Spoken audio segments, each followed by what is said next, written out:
अस्सलाम वालेकुम। हमने अपनी कल की प्लेइंग 11 डिसाइड कर ली है।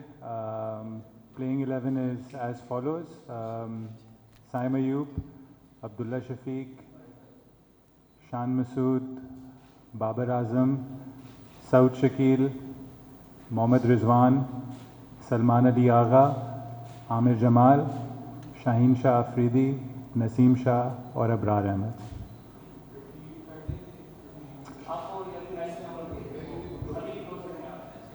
कर दूँ? श्योर, कर देते हैं, चलें कर देते हैं। आई होप मुझे याद रहे।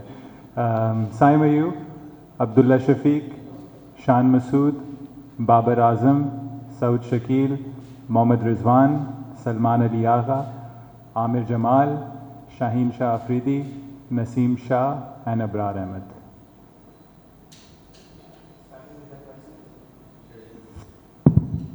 अस्सलाम शान, स्टोक्स के बगैर इंग्लैंड की टीम कितनी वल्नरेबल है? You think they will stoke less fire in the absence of Stokes? और जो श्रीलंका ने रास्ता दिखाया हमें ओवल टेस्ट का, क्या उस पर कैपिटलाइज हो सकता है?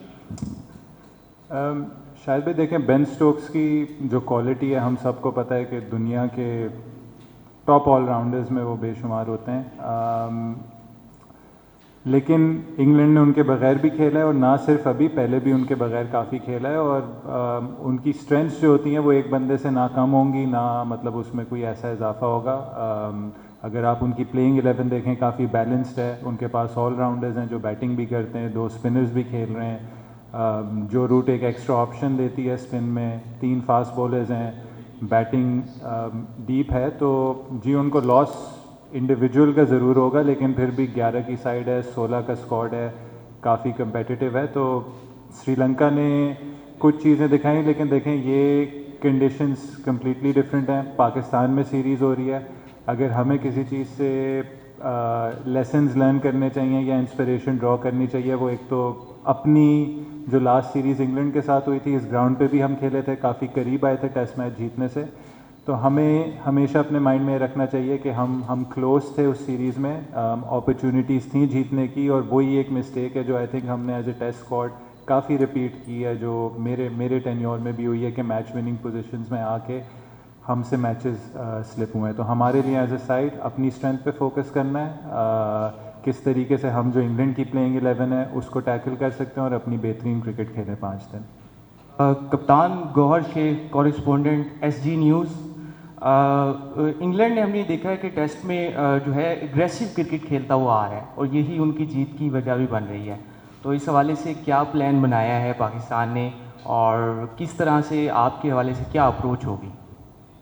देखिए, हमें उनका स्टाइल पता है कि उन्होंने किस स्टाइल से क्रिकेट खेलनी है, but at the end of the day हम क्या कर सकते हैं उसको टैकल करने के लिए, हमारी क्या स्ट्रेंथ्स हैं। हमें लगता है कि हमने अपनी प्लेइंग 11 में भी एक क्लैरिटी रखी है, कंडीशंस देखते हुए, ऑपोजिशन देखते हुए। आज हमने इसलिए साइड अनाउंस की है क्योंकि हम अपने माइंड में क्लियर हैं कि ये एक बेस्ट 11 है, ये एक हमें बेस्ट बैलेंस मिलता है।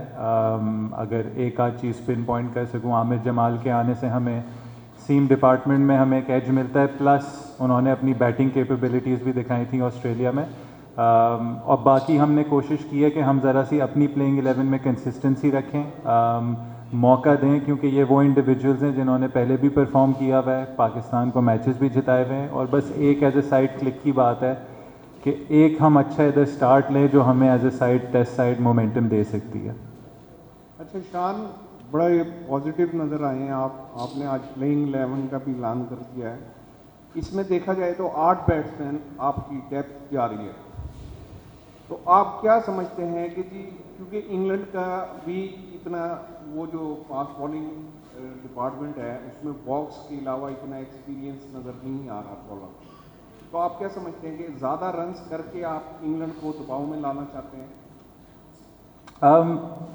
देखें, जो टेस्ट मैच की स्ट्रेटजी होती है वो एक दिन में आप नहीं डिसाइड कर सकते। 5 दिन का खेल इसलिए होता है क्योंकि ये गेम काफ़ी चेंज हो रहा होता है।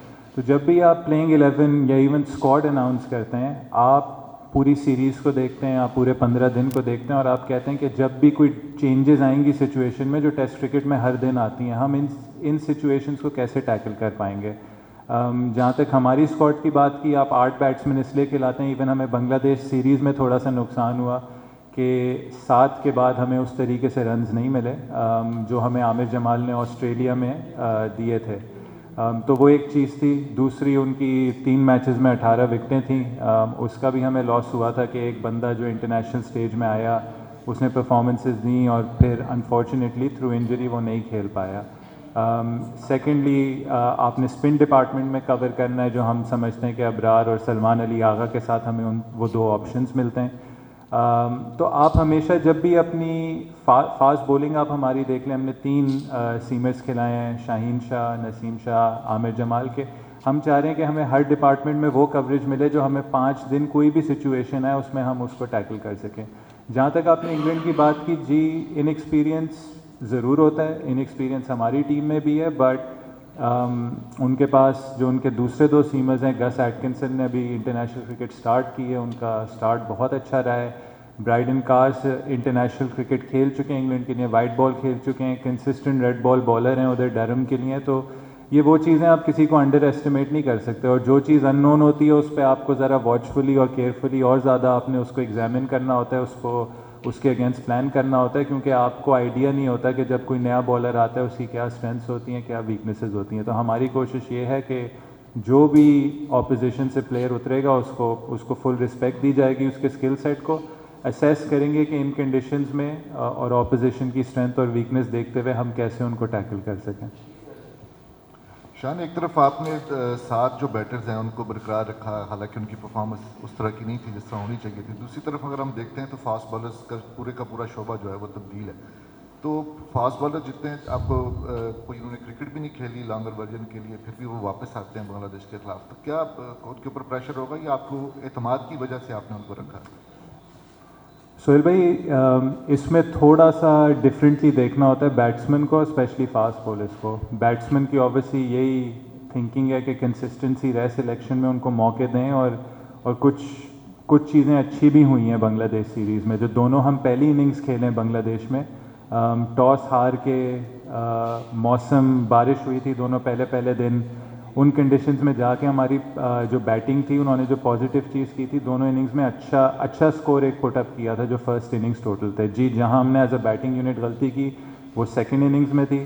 सेकंड इनिंग्स में ऐसे कोलैप्सेस हुए कि जिसने हमें मतलब जो मैच हारने की सिचुएशन था उसमें हम अपने आप को एज अ बैटिंग यूनिट ले आए। बॉलर्स को थोड़ा डिफरेंटली देखना होता है, कंसिडरिंग के बॉलर्स के वर्कलोड्स क्या हैं, आगे क्रिकेट क्या है। अगर आप देखें इस सीरीज़ के बाद भी शाहीन है, नसीम है, मे बी आमिर जमाल हैं, इनको मे बी शायद वाइट बॉल क्रिकेट भी ऑस्ट्रेलिया में जो वनडे 5-6 दिन बाद वो भी खेलना होगा। तो बॉलर्स की थोड़ी सी, आप फास्ट बॉलर्स की थोड़ी सी आप उसमें रोटेशन लाते हैं, पॉलिसी में रोटेशन लाते हैं। स्पिनर्स पे आप फिर भी कंसिस्टेंट रह सकते हैं, जैसे अबरार लास्ट टेस्ट मैच खेला, हमें लगा कि उसी को ये टेस्ट मैच खेलना चाहिए।